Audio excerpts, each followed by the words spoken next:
What is happening back home in Uganda as I speak right now is sad. It is really, really sad. I just heard from one of my friends. His father has been sick like for the last 2 weeks. They've been trying to, he was on life support, and thankfully he improved later on, and they had to transfer him back home because everything was not easy for the family because they're struggling with having not been working the whole of this COVID situation.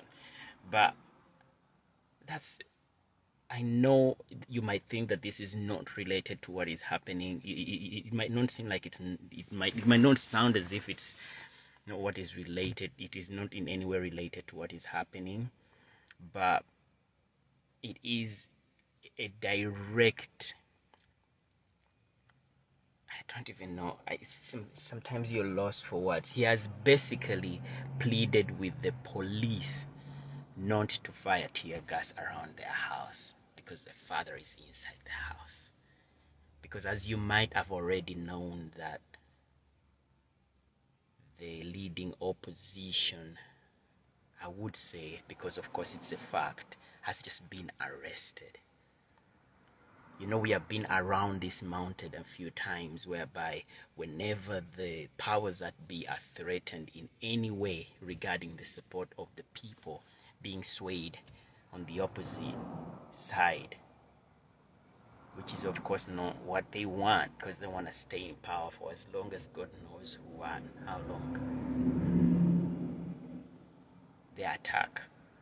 We have been around this mountain. Besigye and many other opposition members have been, they have been threatened with the highest degree of force, with so much, just the level of impunity, with lives lost.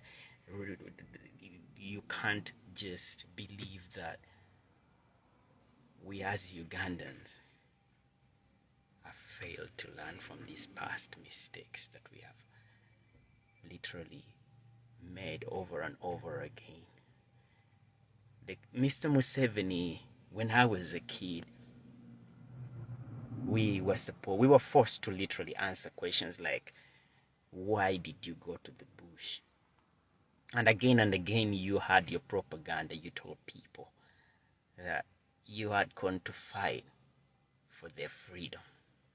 Little did we know that we would be stuck with you for so many years, whereby we as kids now we are old enough to become grandfathers, and you are still in that seat. Our parents are losing everything. Our parents are losing every little bit. We have been forced to leave our country simply because you have refused to get it in your head that the times have caught up with you. My mom's land, my mom is the biggest supporter of the NRM movement. And despite the fact that she has lost everything because of injustice in the courts, literally everything has been sucked out of her. She has been the kind of person who has been shouting and, praising you, and still praises you. I have not talked to her lately, but we have always been telling Mom, why don't you wake up? Because we used to support the movement with her. While we were still naive as kids, we used to think that, well, this is the only man. This is a freedom fighter. We've got our own Nelson Mandela. Little did we know that we would do. We were due. I went to one of the best schools, and I used to be I used to marvel at the sight of the president's kids being driven to school, to Kampala parents, so that we could see, we would see them and we would be like, well, we are studying in the same school as the president's kids. We could see them having their lunch in their cars. We didn't know that that was the summary.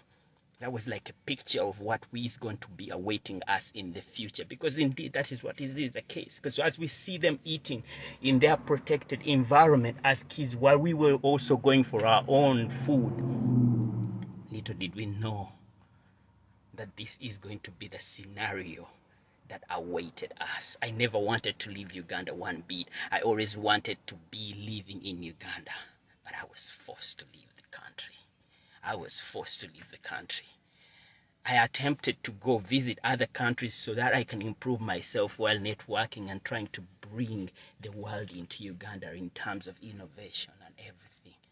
But eventually I had to let go of my motherland because it has been mismanaged to a certain degree that we cannot breathe. We cannot breathe. You cannot say that there is a democracy at all when people are being... I've just seen a video of a woman that has just been shot on the street. The same street that I used to have my office. That is where they have just shot that woman. That is where they have just shot that woman. And you think this is leadership? This is something that is getting us into a situation whereby our people... I don't even know what is going to happen to my family because the uprising is on. Many Ugandans are coming out in the streets in their droves to say enough is enough. If you are saying that you are the only person that has a vision for this country, Mr. Museveni, why do you organize elections? Why don't you just say that you are the life president and that is it? And that we just give up? Why don't you just say that? Why do we waste a lot of resources organizing elections yet you already know the outcome? Why are you killing Ugandans? You claims to say that you are the only person who has a vision for the country. This man, Mr. Kyagulanyi, is younger than me. It means that you came into power when I was already 6 years, and he was only 3 years. You say that you are our grandfather. You literally his grandfather. And you have locked him. You are shutting down the voice of the people because you have grabbed land almost everywhere. When I was a kid, we used to go and play in the pond when we used to catch fish. In those ponds, it was green, it was beautiful and everything. You completely destroyed all those swamps to the point that the kids in that neighborhood no longer have anywhere to go play. Everything that has been mismanaged, from the environment to the institutions, every institution is destroyed because you are the judiciary, you are the electoral commission, you are the Ministry of Works, you are the vice president, you are the speaker of parliament, you are everything. You're the LC chairman person, you are everything. If everyone wants something to eat, they come to you. You have turned every person into a beggar in this country that has so much in form of resources, and yet you have turned even our own brothers and sisters, those that are dressed in military uniforms, against each other. That person that you have given all power and promoted and accelerated from rank after rank, I used to see him at school with us when you say that when you claimed victory over an oppressive regime before you. Mr. Mohozi, that threatens the life of a person who is legitimately standing for president, is your son, and he was in my same school. I used to see him. How does he become a general? Well, that is a matter of another day. But he is only a kid that is supposed to have been... But I guess an apple does not fall far away from the tree. He can only do what he has learnt best from you. And yet people still trust that you can save this country. This country is being run into the ground. This country is being torn apart. I don't care if you're supporting movement. It's okay, support movement, but you cannot say that what is going on right now is right. You cannot you cannot say that whatever injustice that is happening to hardworking Ugandans who spend so much time working so that their families can be well, that this is the most that they deserve. My heart breaks. My heart breaks for a nation that has so much, yet is being divided. Now they come, the president's inner circle is the likes of Sipapa, and I hear and the former fraudsters.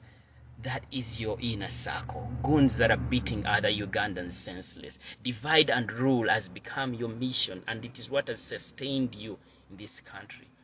You preach that there shouldn't be any sectarianism in the country, yet you are dividing us with big resources and with greed, and us with so much impunity. In the end, what will be